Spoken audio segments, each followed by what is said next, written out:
Chair recognizes Representative Frost. Thank you so much, Mr. Chair.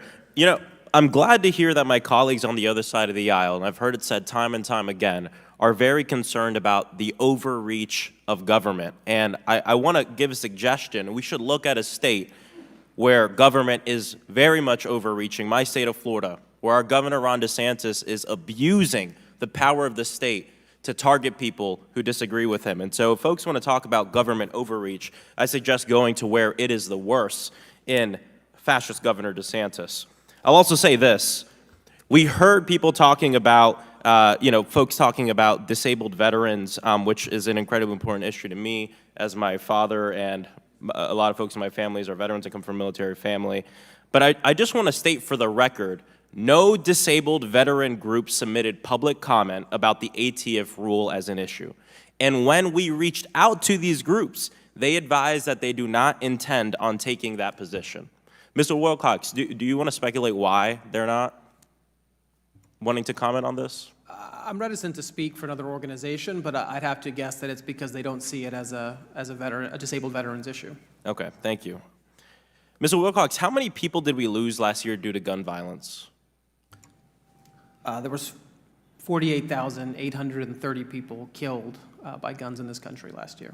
I know we lose 100 lives a day due to gun violence.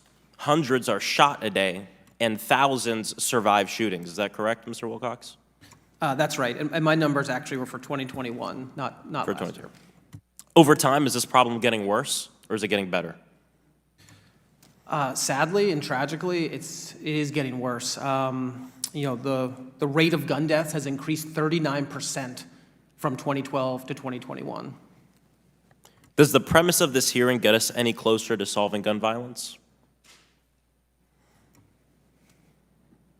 I think at times we've talked about the value of ATF and common sense gun laws, but I think the premise itself does not get us, of the hearing, much closer to the solutions that we need to this gun violence epidemic. I just heard one of my colleagues bring up the fact that this hearing's about a brace and it's not about gun violence or victims or anything like that. And I think it goes to show just how much people don't understand what it means to take a step back and look at an issue holistically. And that's why this is about everything. It's about victims. It's about the brace. It's about the families. It's about the fact that if you have a child in this country and God forbid they die before the age of 18, the most likely reason is because they were shot to death in this country in 2023. You know, I plan on acknowledging three people. Both of them are not in this room anymore. Folks who I've worked with and that I know, Manny and Patricia Oliver, who lost their son, Joaquin Oliver, in the Parkland shooting. To lose a child to gun violence, to see the photos of your child sitting in a pool of blood, I can't imagine that.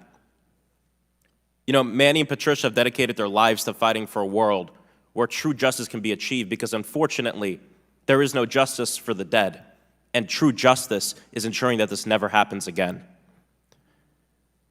I fight alongside Manny and Patricia Oliver. I believe that they are American heroes, and what they always say is they don't want their son Joaquin to be remembered as a victim. They want him to be remembered as an activist. And today, Republicans on this committee chose to sit in front of those parents and the survivors and organizers and advocates that are in the audience right now, people who are reliving their trauma, listening through this, people impacted by gun violence across the nation, and show that their priority is gun lobby money, manufacturers who profit off death, and creating fake narratives for political gain.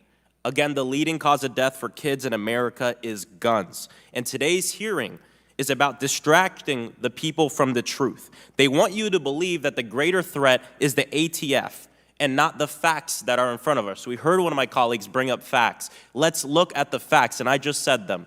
100 people a day. And I know it's easy to say a number and forget that behind every number, there's a human. There's a Joaquin Oliver. Enough is enough.